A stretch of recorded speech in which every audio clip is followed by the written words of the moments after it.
Ladies and gentlemen, and boys and girls, you're watching yet another episode of Lima Shenanigans 1977. It's time for WWE Evolve Event Center, where wrestling action involves the WWE ID prospects, the PC prospects, and indie wrestlers from all over the world. Ladies and gentlemen, and here's the man to bring you the wrestling report and action from the WWE Evolve Event Center, Mr. Eric M. Lima. Thank you very much, Mr. Announcer, sir. Well, hello there, everyone. Welcome to yet another episode of Eric Lima Shenanigans of 1977, episode 2328 of the show.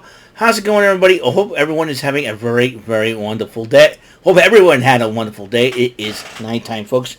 Forgive me if I'm a little bit wet. I had to, look decent for this video and everything else in between. Well, hello there, and welcome back. And it's 3 videos today. I did the Joker's Wild, I did a little Nostalgic Shenanigans, and on top of the Shenanigan Charts episodes. Hope you enjoyed those videos. Now we're going to get to wrestling once again. As I promised earlier in the afternoon, it is time for some WWE Evolve, as you know. Now, a lot of people talk about what happened to Liv Morgan this past Monday Night on Raw. I will address that. It looks like she'll be out for 3 months, it seems to me, and if that's the case, I think her and Raquel Rodriguez will have to give up the tag team titles unless they make a ruling where Roxanne Perez, who is not an official member of the Judgment Day, could end up taking up for the team and Liv Morgan. We'll see what happens this Monday night on Raw as a result. Now, a lot of people have been hating on Kairi Sane for what happened.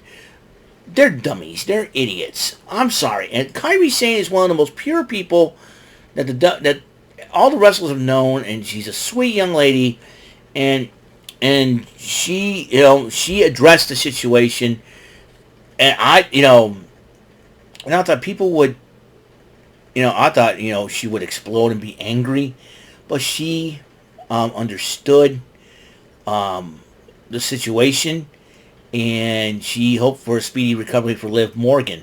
Even Rhea Ripley broke character to say, hey, don't laugh at someone's injury, And I felt bad for Liv Morgan because she was well on her way to be to be the glue in the women's division, whether you like her or not. And this happens to her. So now I think, if you think about it, I think Io's definitely going to step up. She's the women's world champion. She'll have to step up. Asuka and Kairi will step up as well, and I'm sure the women's locker room, the women's division will step in and step up for Liv Morgan, and that's probably. And we know that Liv Morgan, Bianca Belair will not wrestle at Evolution, which kind of stinks. So, but when one door closes, though, another one will open. So it could be more opportunity for the women, possibly on NXT to get some to be part of Evolution, or if someone Evolve. And that's what I'm talking about here. And this is going to be an interesting situation, to say the least. And I think the women's division is going to be wide open now. Now, with the women's tag team titles, what do you do? If they vacate them, there's not much women's tag teams left. I mean, you could have had Chemical X, but you released 2/3 of that team in Shotzi and Gigi Dolan, going back to Priscilla Kelly. Get TNA, the women in TNA, the Knockouts division involved. You have the Inspiration, or I like to call them the Iconic Inspiration.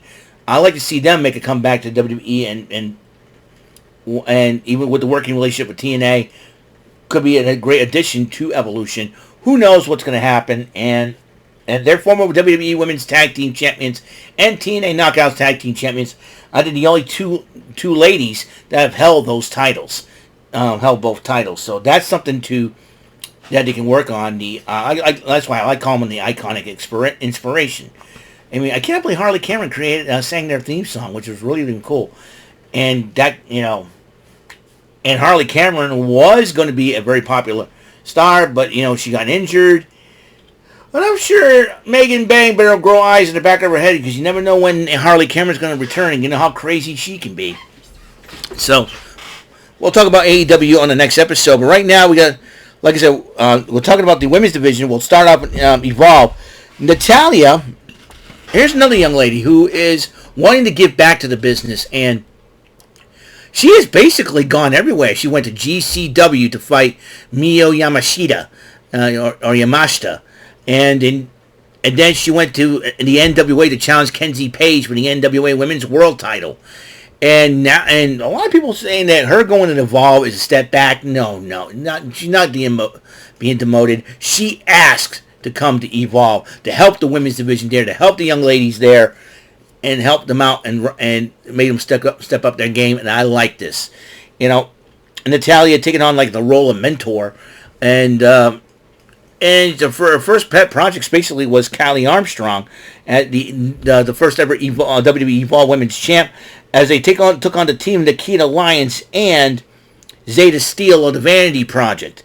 And Nikita Lyons, with her new attitude, it could have, was like, where was that attitude in WoW women's superheroes of wrestling when she was once managed by Lana Starr there?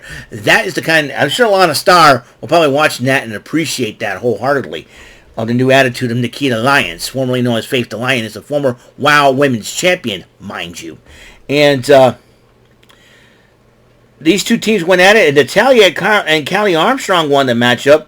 And Natalya, probably sent a message to Callie Armstrong, who's not very happy. I got a feeling Natalya's going to challenge for that WWE Evolve Women's Championship, and if she wins it, I'm expecting the women in Evolve to really step up their game. Meanwhile, speaking of women in Evolve, Stevie Turner, the general manager, a.k.a. Prime Minister, talked to Shawn Legacy and Timothy Thatcher. And Shawn Legacy says, I would like to have a shot at the title. And Stevie Turner says, so does everybody else. And then he goes, Vanity Project really attacked me. How about if I run a gauntlet with Vanity Project? If I win the gauntlet, will that help me get a title shot? And Stevie Turner says, yeah. And then Timothy Thatcher just looks at her and looks at him going, he shakes his head. I don't know. I don't think so, he said. So, Chewy Martinez interviewed Jordan Oasis and Marcus Masters before they go one-on-one in a WWE ID Showcase match. And it seems like they want to really prove to each other in the middle of that ring. Mason Holiday was talking to Layla Diggs about who attacked some of the girls in the back, like Carly Bright, like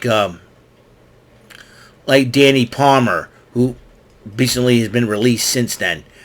And they, and then Carly Bright and Jin Tala were listening in on the conversation, and they all thought that Zara Zakura was the one. And Zara Zakura goes, if you have a problem with me, how about this? You and I can take it up in the ring. And Kendall Gray goes, fine. So next week that match is happening. Then they had the WID Showcase matchup. Marcus Mathers went one-on-one with Jordan Oasis. Heck of a matchup between these two. And Marcus Mathers ends up winning the match. And both men decide they have respect for each other. Marcus Mathers giving Jordan Oasis respect. Both men shake hands, but Keanu Carver attacked them and then addressed the crowd, saying that he wants to be the Evolve champion. So he wants a shot. Good luck. I'll tell you one thing. He can. I am sure that okay, I forgot who was the opponent.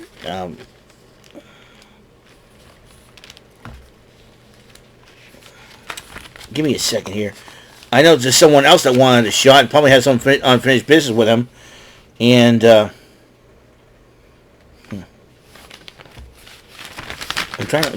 going back to my list, just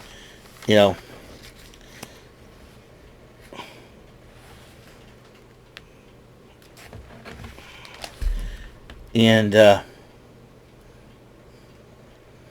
see now. Who was the guy? I forget his name.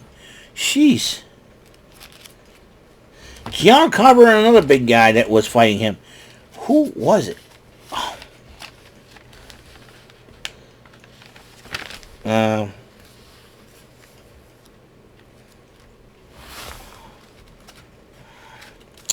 Give me a second here. Keanu Carver. Oh, Harlem Lewis. That was the guy. Harlem Lewis was the guy. And I'm sure Harlem Lewis will have something to say about that. I'm thinking, oh my gosh, what the heck am I doing? So, Tate Wilder, a little cowboy, going to be making his debut pretty soon. Be on the lookout for him. Kylie Ray cut a promo on Wendy Chu. Next week, it'll be a last woman standing match between the two of them. So, the gauntlet match happened, Shawn Legacy versus the Vanity Project. And he went up against one half of Swipe Right, Ricky Smokes. Legacy won that matchup. Legacy then went up against Brad Baylor. I like to call him Matt Damon on crack. That's right, Brad Baylor looks like Matt Damon on crack. Legacy won that match. Then it led to the big guy, Bryce Donovan. One boot to the face. 1, 2, 3. Vanity Project survives the gauntlet match, and Donovan ended up winning that matchup. But then he decided to attack Legacy after the matchup when Blake addresses the locker room saying, hey, we run this and all that. And then Lince Dorado comes out with a steel chair, chases Vanity Project away, and he said, no, 4-on-1, I'm not alone. The LWO's Joaquin Wilde and Cruz del Toro shows up to help out. Cruz del Toro shows up to help out Lince Dorado. Is Lince Dorado the newest member of the LWO? It seems like that way. And I think Rey Mysterio probably knows that the LWO is in good hands, having Lince Dorado join the team. We'll see what happens next week on Evolve at that point. So, that is it for the Evolve Event Center report. Episode 2328 is complete. And then we're going to talk, in the next episode, we're going to talk about AEW Grand Slam Mexico. So until the next episode comes rolling around, Mr. Announcer, take us home. That is all for today's episode of the show. This is Mr. Announcer speaking for Eric Lima Shenanigans of 1977. A Big Beefy E and door for Bob Saget production, and in association with a Raving Bull for 3000 Telepictures and Distribution. Thank you for watching another episode of Eric Lima Shenanigans of 1977. See you later on the next episode of the show. Goodbye for now.